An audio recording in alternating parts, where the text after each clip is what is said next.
All right.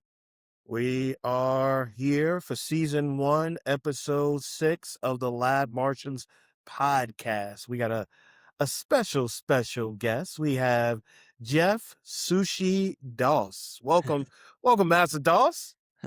Welcome. Thank you guys for having me. Thank you so much and excited. Let's have some fun.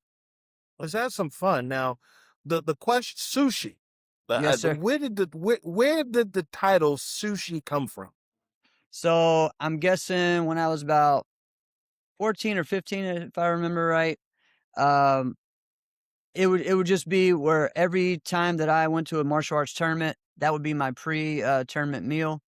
And then it just kind of became where I wouldn't just eat sushi. I would be like a professional, like I get all the different things and I'd eat a bunch and everyone would be like, all right, we're going to just start calling you Sushi. And then it kind of, was funny because at that time I was just kind of very raw as a competitor, meaning that I would go in and just do whatever. You didn't know what to expect.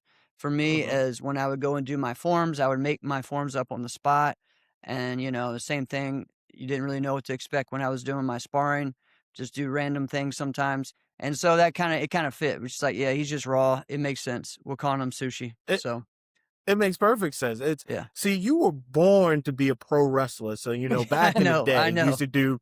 You got the sushi, and you got the raw. You got the whole package made. When we used to do like backyard wrestling back in the hood, like hood backyard wrestling, and my name was Brother the Lady Lover. Oh my God, Brother the Lady Lover. Oh my God, I just discovered girls. I was Brother the Lady Lover at the time, and then I had my special move was called the heat kick. The heat. Oh my God! Wow. It was like the switch. It was like the sweet chin music, but I called it the heat kick. It was a bad sidekick. All right. So. Wow. Oh, so and my tag team buddy, his name was Skittles with a K. Okay. I like it. Skittles with a K. All right. Wow. So for season 1, episode 6, we got Jeff Sushi Doss, Master Doss of Grand Slam Martial Arts. So today, this is the Intergalactic Insight, the mania of pro wrestling and life. So you want to hit us with the opening? Yeah, so greetings and welcome back, guys, to the Lab Martians Podcast. Today we're going to explore the world of professional wrestling and the life lessons hidden within the squared circle. Yeah, so Master Doss, we're going to break this down into 5 segments, my friend. But before we jump into the segment, we want to know who is your favorite wrestler and why do you like wrestling? Okay, so the reason why I got into martial arts was because of pro wrestling. So my favorite wrestler as a kid in the 80s was Ricky the Dragon Steamboat. All right. And Nice. and of course, when he went to the WWE in the mid to late 80s, they had him come in a martial arts uniform and a belt and everything. And I said, all right, I want to do it like that. So it was for me at a young age. I started when I was 4. It was either do wrestling or do martial arts, and so that's how it kind of happened for me. So yeah, I mean, he not only did he do martial arts, but he was just the consummate baby face. He was a good guy, family man. So as a kid, and you didn't have to worry about my parents being like, well, I don't like for that guy to be your favorite, you know what I mean? Like that was a good one, so that was my favorite growing up. And then even, in the 90s as well, when I guess I was still growing up. I was such an early wrestling fan, like that, like literally I took my break from wrestling when most people started like watching wrestling. So for me, it was like 3 to 8 years old. I was full on, pro wrestling fan. And then I took a break around that time, that 92 time when the industry kind of went down a little bit. And then of course I got back into it in middle school with 1996, Nitro. with all the NWO Yeah. and also like Bret Hart versus Shawn Michaels, like the whole Canada versus USA thing. That both of those were really big for me. And when Hulk Hogan became a bad guy, I was like, okay, I got to figure out what's going on here. So so again, I mean, that was Steamboat was my favorite wrestler still of all time. There's so many different ones, but I got into with anything, if you guys know me through martial arts, like I study and I know the history and I remember things. And it's the same Mhm. thing with wrestling. Like I mean, just a little while ago, I was listening to a great podcast talking about the history of Texas wrestling, going all the way to the Yep. 1800s, all the way to now. So it's just what I'm into. And I love hearing about these stories. And, when we think, I think the best thing about it is like, nothing is new. You know what I mean? Like, Exactly. No, so because it's yeah, not. it's hilarious how people think, oh man, Arn Anderson said, the four horsemen in 1985, and he just out of the blue nowhere. And actually there was a four horsemen group in the 1920s in Texas Yep. that people have no idea. So it's just cool that, there's so many things that happen. And it ties in so well to what we do, especially what you do as a competitor. Watching you perform is like a pro wrestler, the way you come into the ring, the way you pump yourself up, the way you move the crowd. I got to Yes, sir. ask you this. What will be your intro music? I need to know Oh man, this. I need to know a song. that's so hard. So my favorite intro music that I've ever used, which Uh-huh. kind of funny considering I'm a white boy from a small town in Rustburg, Virginia, but it was nothing. Ain't nothing but a G thing. All right, of course, is probably the best one. And the thing is, One, what's cool is two, I added three. one of the best ones was in Chicago. I think I was 17 and on Mhm. stage, and they had huge speakers, so big that I could hide behind it. So I hid Uh-huh. behind the speakers. I kind of had my friend start my music, and I walked out like Scott Hall, like he used to in the NWO, to Ain't Nothing But a G thing, and it was just the coolest thing ever. Yeah, to me, that was one of my favorite That ones. listen, that is mine, m- man. Like I said, my name was Brother the Lady Lover, so it'd be like some LL Cool J, right? It'd Yeah, be yeah, that would be a like an good one. LL Cool J. But my entrance, right, the way I would come to the ring, I'd be like Edge. Yeah, Edge had for me growing up, Edge had the coolest entrance. He was in the parking lot, yeah, then he ended up in the crowd, and then he didn't yeah. come like the traditional No, down the line. I always, yeah. always thought that was very, very cool. That So, is cool. Yeah, I mean, there's so many entrances that I took from. I mean, one time I hid from under the stage at a tournament and then popped out, and then one time I jumped over. I was behind the judges and I jumped over the judges and did my form, and that was just things like that. They're just cool. Um, Yeah, man. some I don't know as Undertaker far stuff. like I'm of the age that like honestly I would love coming out. I think it's cooler now because everyone has music to come out with no Uh-huh. music. Because especially Ah. if you're a heel and you come out and all you hear is boos. I think about 10 years ago for NXT, Tommaso Mhm. Ciampa did that. And it was to me the coolest thing ever because everyone has music and then he has no music and all you hear is boo. You're like, all right, that is heat. That is so cool. So yeah.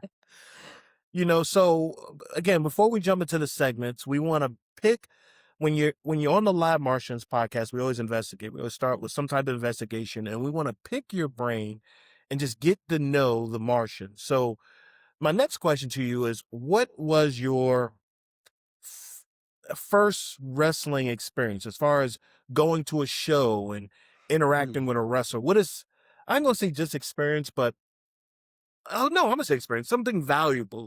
And even if it wasn't a show, Like, was it a memory or you watched it with someone important to you? Like right. where'd that love start? Yeah, for me, it was with my pops. We were huge Hulk Hogan fans, and I Yeah. remember he took me to go see Three Ninjas at Mega Mountain. And mind you, I just started martial arts. I was doing Kempo, and I was hooked. Hulk Hogan was my Yeah. guy, Right. but the one who changed it for me was Taz. Okay. Yeah. Taz, ECW. Yep. I love.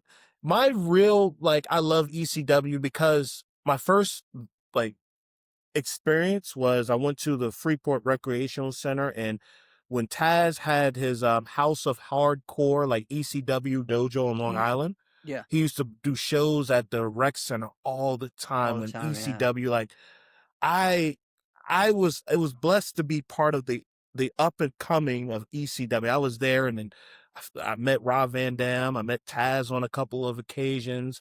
I met Perry Saturn, like some of these ECW Right. pioneers, and as I Right. tell people, ECW is near and dear to my heart because it's homegrown for me. So, Mm. you ever been to any shows? I know you've been to some Yeah, events. I've been to some shows, not as many as I probably should have, you know, because in certain ways I chose martial arts tournaments and stuff over that because that's what I was pursuing. But Mhm, yeah, I mean, as a kid, we would go to the Lynchburg Armory all the time, and mhm. Jim Crockett Promotions, Mid Atlantic Wrestling would come there. Nice. And I mean, seeing guys like legends like Wahoo McDaniel and Manny Fernandez and Rick Rude coming out. I mean, I think Mhm. for me, Yep. I just remember Manny Fernandez and Rick Rude walking in to We Will Rock You, okay? Like that they would Ah, walk that's a into good the one. to Queen, We Will Rock You, and just whoop everybody's butt. Um, and then, you know, going with my dad and my grandpa, that was just a cool thing, you know what I mean?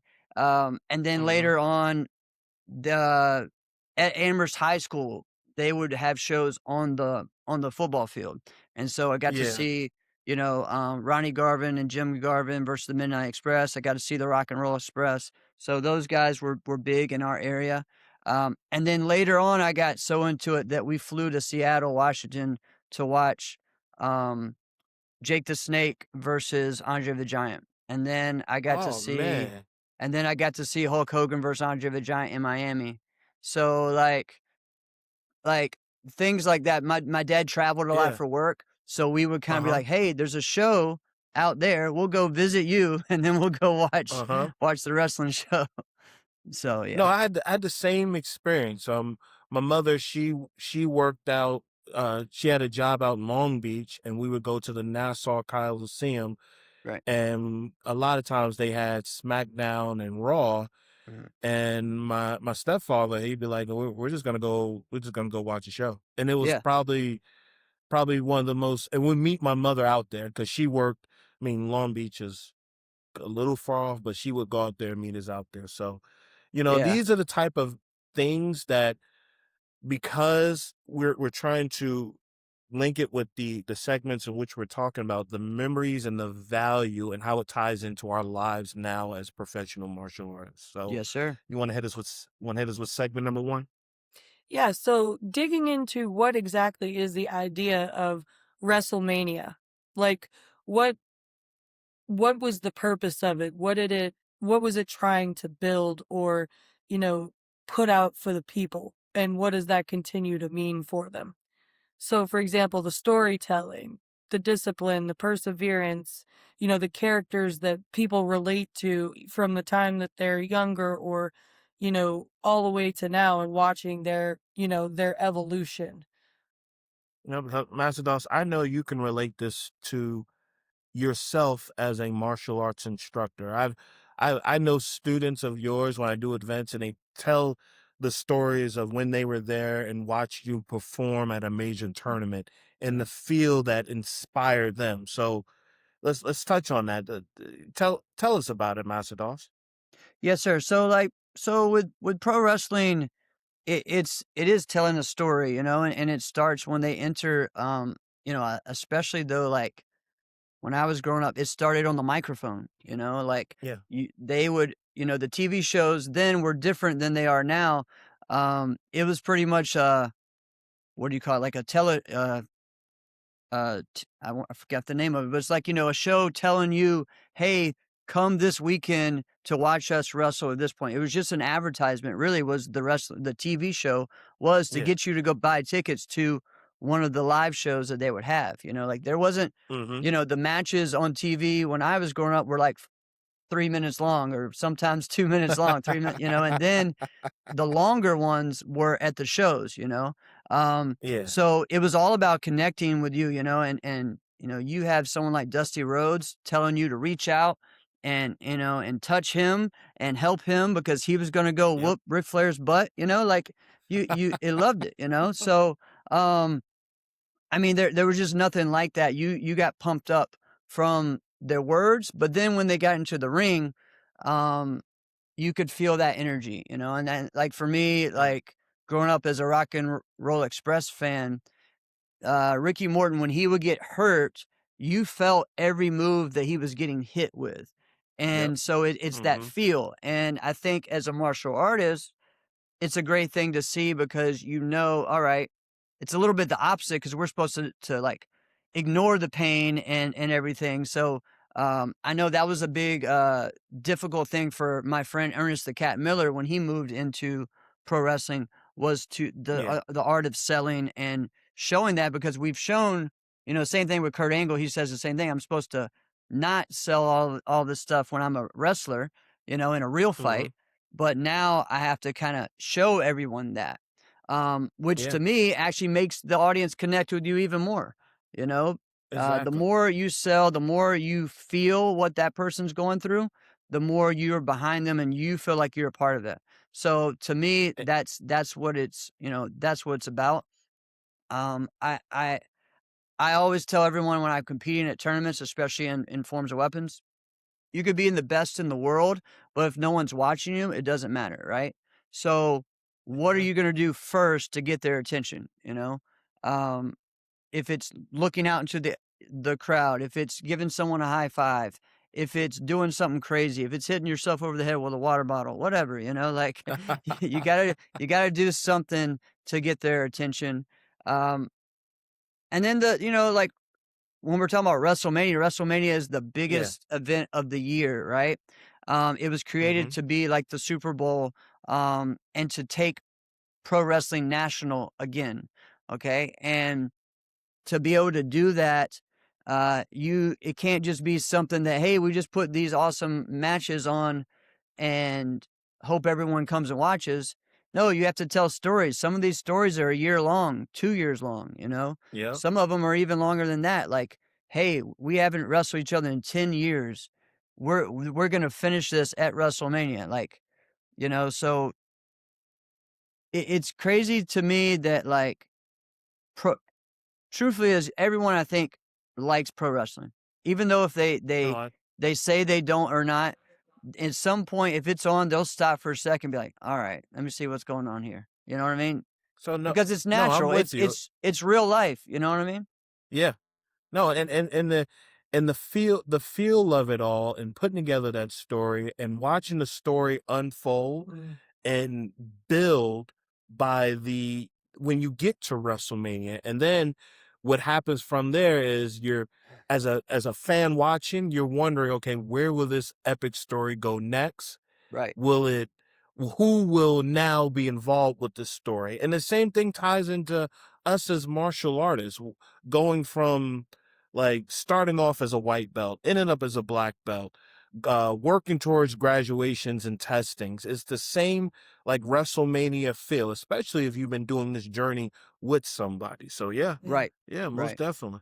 So That ties in well to segment 2, which we dive into, the hero's journey inside the ring. So once we're in the ring and we're telling that story and we're building on it, what's happening. And one of the things that people relate to most, I think, is, the underdog, right? Yep. Or the rival, or, Yeah. we see someone getting like beat down and we're like, oh man, that can't be how the story goes.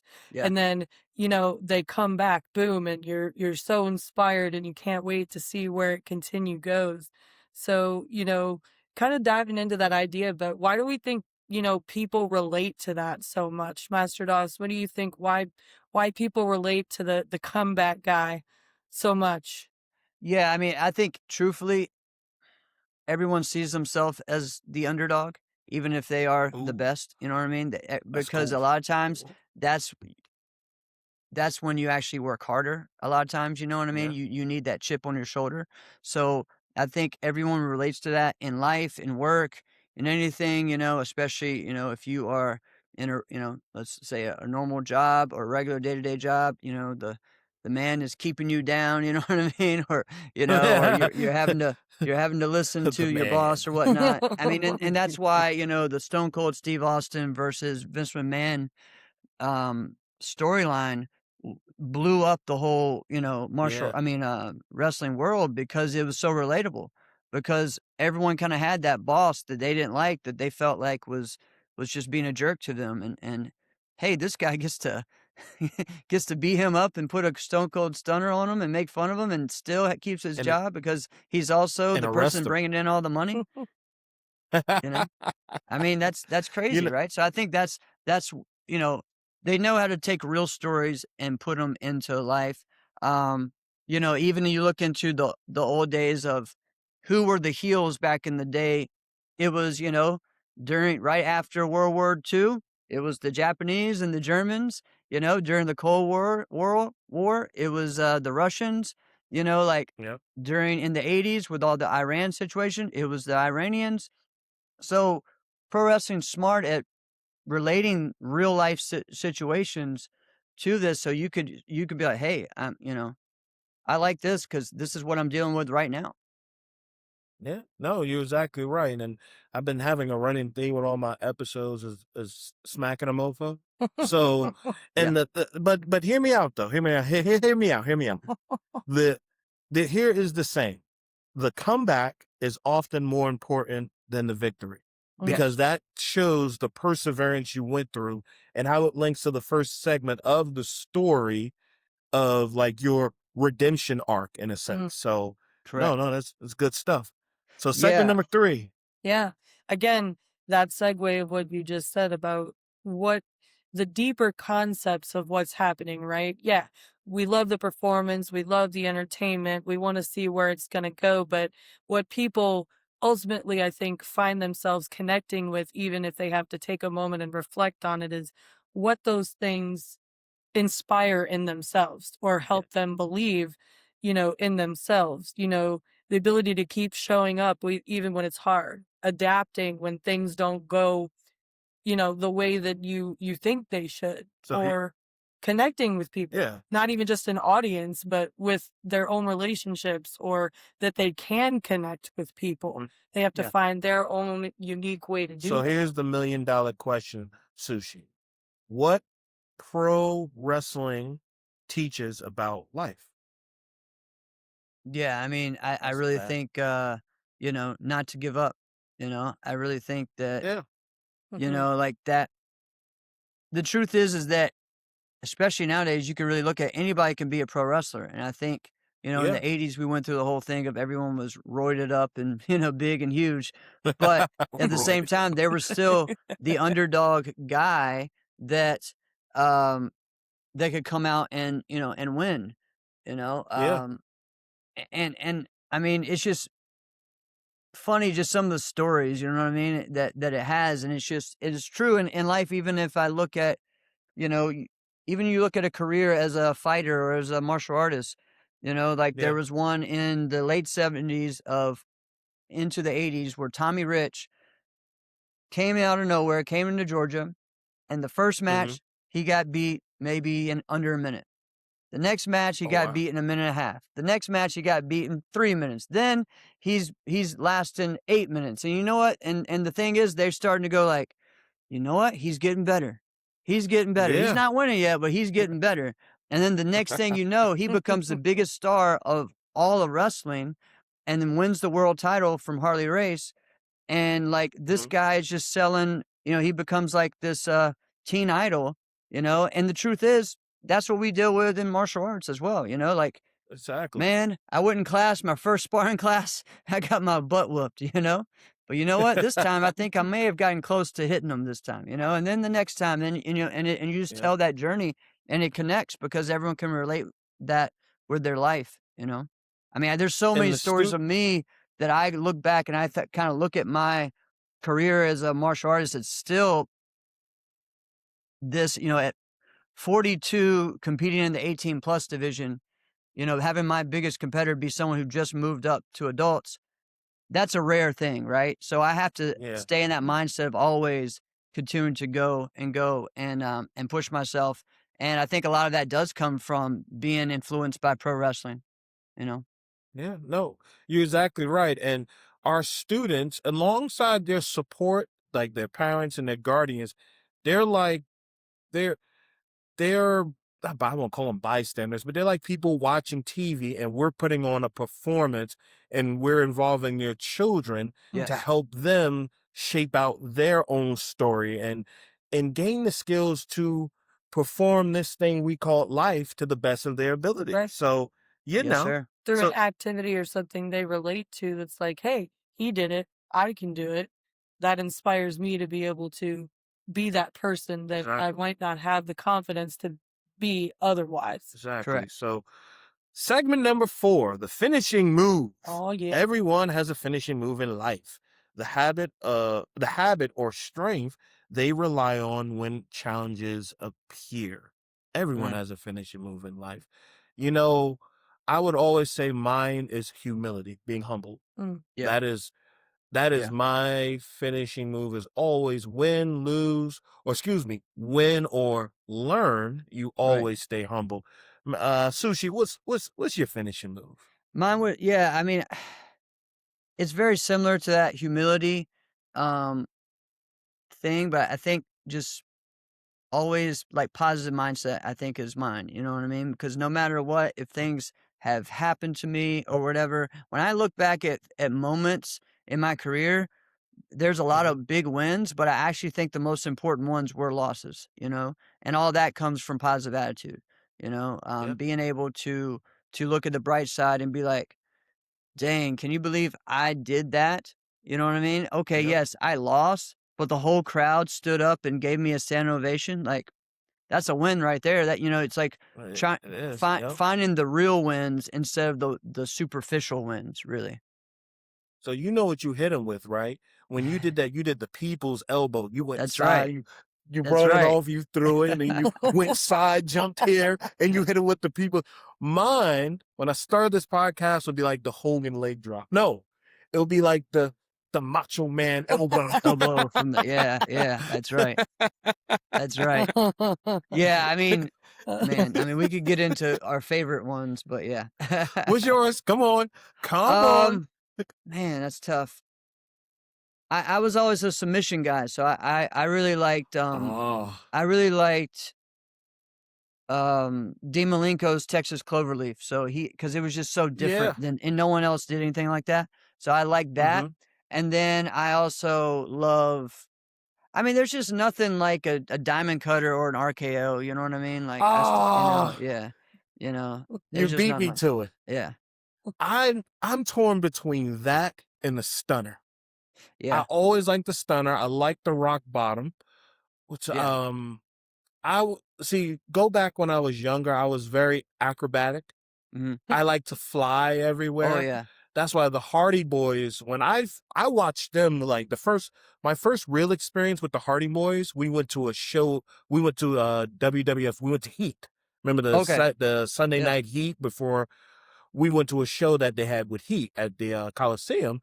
And this was one of the first times the Hardy Boys and their theatrics like blew my mind. And I tell people most of my injuries, it didn't come from martial arts. It Correct. came because I wanted to jump off the turnbuckle like RVD. Correct. Like Yeah.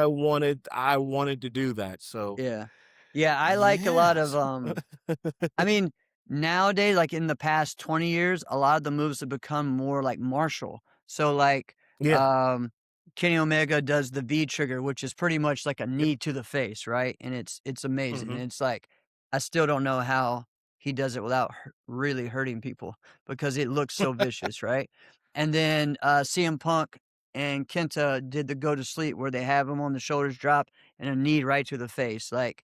And Yeah. then Seth Rollins does the where he stomps their head to the mat. Those things to me are like that's next level. That's pretty sweet, Yeah. And I like that the way you tied it into the martial arts. Yeah. You can see the martial arts influence. That's why I said my heat kick when I was Brother the Lady Yeah. Love. was I was a huge Shawn Michaels fan. Like I liked the sweet chin music. I thought it Yeah. was, and all it was just it was a sidekick. Yeah, it was It a a definite sidekick. Yeah. sidekick. Yeah. That's all it was. So it's interesting.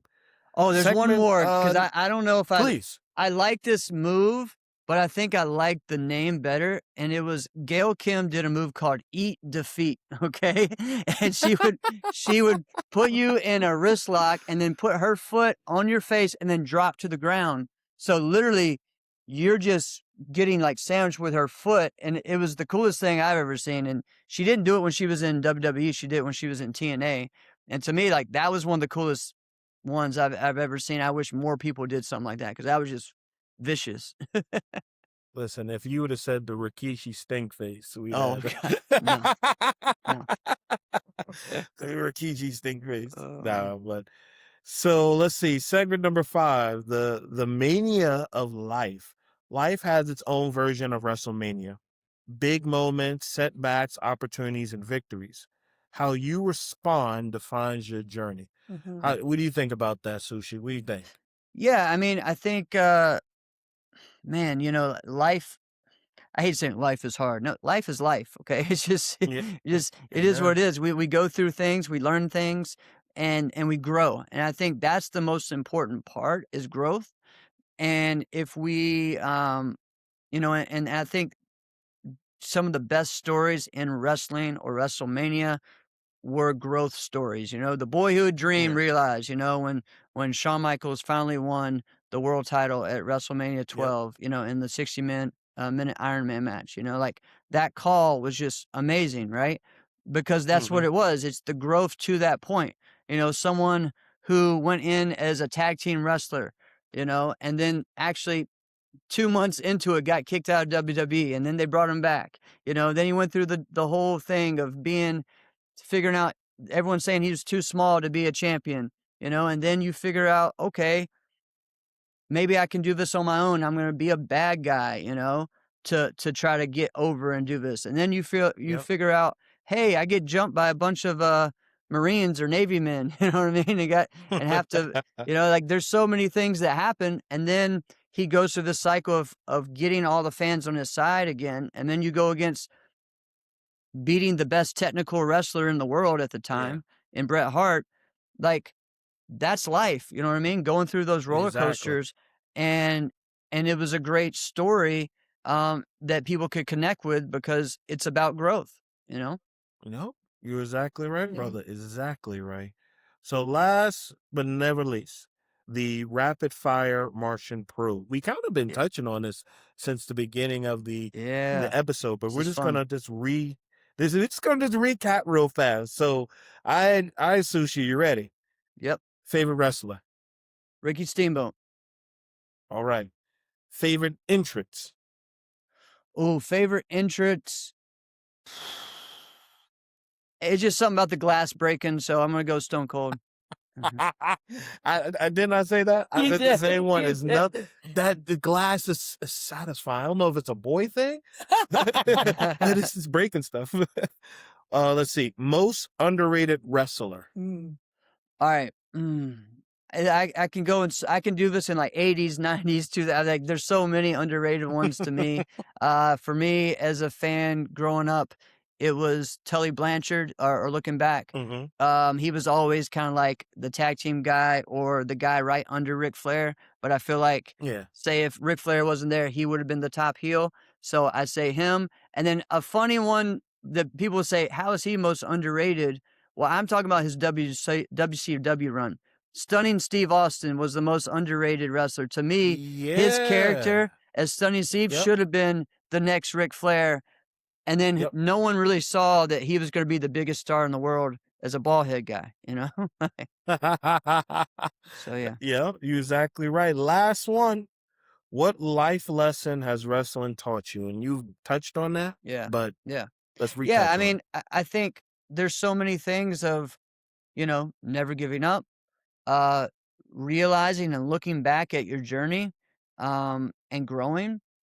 And then also how to connect with people, in a broad straight, which I think when we train instructors, I think sometimes it's Yep. very easy for people to maybe connect one-on-one, but if you're leading a Mhm. class, you gotta connect with everyone at once. You can't stop the class to focus on one kid here and there. You have to actually focus and be able to speak to everyone at once while also relating with them individually. And I think pro wrestling is maybe one of the best of that, because you have someone like The Rock or like a Cody Rhodes, what they do in the ring, those kids and those parents and family feel like he's reaching out and like speaking to them individually, you know, Yep. and he's doing that on a broad Mhm. stage. So I think Yep. that's pretty interesting to learn. Yep. Excellent. Excellent. Excellent. So this is the closing. Be the hero of your story. Embrace the challenges, learn from setbacks, celebrate victories, and never stop evolving. Mission Sure. complete. This is the Lab Martians. I want to thank my brother, Yes, sir. fellow martial arts superstar, Master Sushi Doss. Tell them where they can find you, sir. Yes, sir. Give So some. you can find me on Instagram at Sushi Grand Slam. You can also find my martial arts school, Grand Slam Martial Arts, on GS Martial Arts on Instagram. Those are my Instagram pages. I also have a martial arts podcast on the Martial Arts Inter Network. We go live every Monday night at 9 p.m. on Facebook and YouTube. So that's under the main network or Martial Arts Inter Network. And let's see, what else do I have? And then I also, again, you can contact me about starting your personal training or your martial arts Nice. journey towards competitions. Or, I do a lot of virtual training. I also do a lot of seminars for schools on how to continue being in martial arts for a long time. Again, it's something that's a passion of mine, and I love doing so. Speaking like a true pro wrestler. I want to thank you, brother. Thank you so much. So, quote of the episode from Cool Like It Fits: the champion may define a moment, but character defines the journey. Sure. Always. See you Always. guys for the next episode. Thank you. Thank you, brother Sushi. And we will see you guys See you soon. soon. Thank you, guys. Thank you.